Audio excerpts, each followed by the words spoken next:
A Perth cosmetic surgeon says he's seeing an increase in the number of injuries from laser and IPL devices.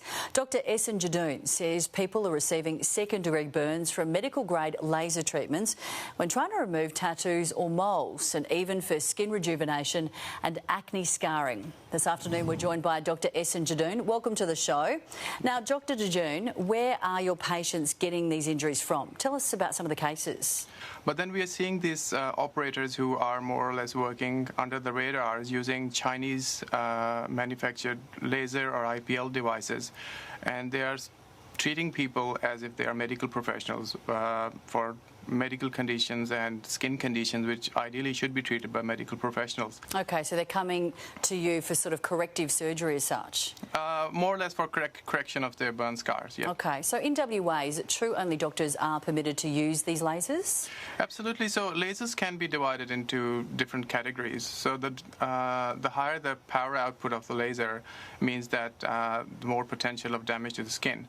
So class B4 lasers and C4 devices are the ones that are only allowed by doctors. What we are seeing is that there are cheaper, less powerful lasers as well that non-medical professionals can use, but they are then using them but telling the public that they are medical grade. So there's a bit of a false advertising going on, and people don't understand the difference between medical grade and non-medical grade lasers. They just think that laser is a laser, and they just go and get treatment done. And you also have a warning about a new acid tattoo removal technique. It's promising fast results. You've actually treated a woman in WA who suffered burns and scarring. The ideal and the best way of removing a tattoo is using a medical grade Q-switched tattoo laser. But those lasers are extremely expensive to acquire. Like, they cost in hundreds of thousands of dollars.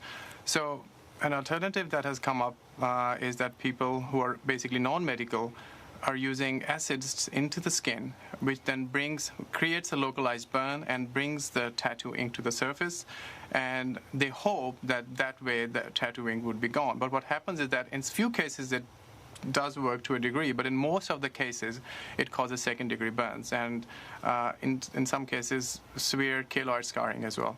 Okay, sounds like an issue of buyer beware. Dr. Ehesan Jadoonbéerón, thanks very much for your time this afternoon, and thanks for coming on the show. Thanks for having me.